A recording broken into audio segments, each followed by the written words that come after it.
Eh bien, vous avez vu l'objet? Qu'est-ce que vous en dites? Plaît-il? Ça votre fille? Oui, monsieur. J'ai 5 minutes. Permettez-moi de vous raconter cette lamentable histoire. Je suis né de parents riches, mais crasseux. J'étudiais à Paris la médecine et le carambolage depuis 5 ans. On ne sait pas ce que coûtent les deux sciences. Jumelles. Un beau matin, je résolus pour la première fois de ma vie de faire ma caisse, opération solennelle qui me présenta tout d'abord un passif de 9 832 francs 75 centimes. Quant à l'actif, je le néglige. 2 pipes de terre, un cahier de papier à cigarette et pas de tabac. J'allais me recoucher. On frappe 3 petits coups à la porte. Entrez! C'était la veuve Arthur, limonadière très mûre à qui je payais en œillade électrique depuis 6 trimestres, dont elle me rendait la monnaie. Fichue monnaie! Monsieur Trébuchard? Me dit-elle avec une palpitation que j'attribuais d'abord à mes 115 marches. Monsieur Trébuchard, je viens d'acheter toutes vos créances. Ah ben voilà une excellente opération. Depuis longtemps, vous avez porté le trouble à mon cœur. Aussi, je viens vous ouvrir ma main. Christy! Certainement, mère Arthur, ce sera avec plaisir, mais je ne me marie pas. Je suis chevalier de Malte. Eh ben, dans ce cas, je me vois dans la nécessité de vous mettre à Clichy. Comment? Et me voilà donc à Clichy, avec mes 2 pipes de terre, mon papier à cigarette et toujours pas de tabac. Le premier mois se passa assez bien. J'apprivoisais des araignées et je composais des quatrains féroces contre la veuve Arthur.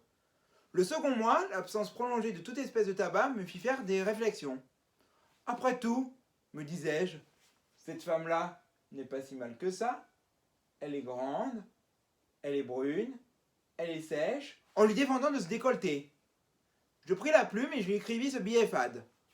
Mon ange, je ne peux pas vivre plus longtemps, sans tabac. Mon amour est à son comble. Faites vite. 8 jours après, nous étions mariés. Et le soir de mes noces, j'intriguais près de mon sergent-major pour obtenir un billet de garde. 2 ans après, ma femme remonta vers les cieux. Enfin, je me plaisais à le croire. Je respirais fortement. J'étais libre! Ah ben oui, ma défunte m'avait légué une grande diablesse de fille de premier lit, qui a 19 ans de plus que moi, qui m'appelle papa devant les dames, qui grogne du matin au soir pour que je la promène. Me voyez-vous sur le boulevard avec cette machine-là à mon bras? Impossible de m'en dépêtrer. C'est un boulet de 48. Elle a 48 ans, juste. Je voulais la marier à un de mes amis, il m'a flanqué un coup d'épée. Il était dans son droit. Je l'avais insulté. Encore, si sa maturité ne nuisait qu'à son établissement, mais elle m'a déjà fait craquer 7 mariages. Dès qu'on me voit, il n'y a qu'un cri. Ah, il est très bien ce jeune homme. De belles dents, de l'esprit, des cheveux. Je présente ma fille et patatras! L'exhibition de ce produit de 1804 fait tout flanquer. Aussi, cette fois, j'ai agi avec une duplicité infernale. J'ai manigancé un petit mariage loin d'ici à Reims. Je n'ai pas soufflé mot de mon infirmité. On me croit veuf, mais sans enfant. Et samedi prochain, j'épouse sournoisement mademoiselle Claire Prudenval. Une jeune personne dont je raffole, charmante, 18 ans, de l'innocence. Et pas de premier lit.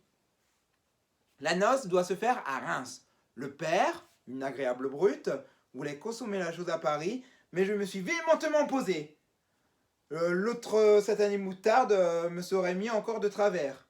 Tandis qu'une fois marié, je lui envoie une lettre de faire part et je lui demande de me laisser tranquille.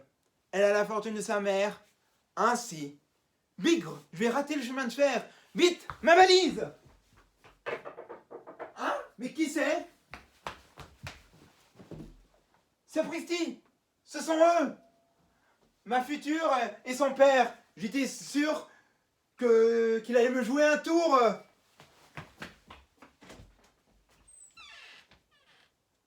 Beau-père, mademoiselle. Heureusement que l'autre est sorti.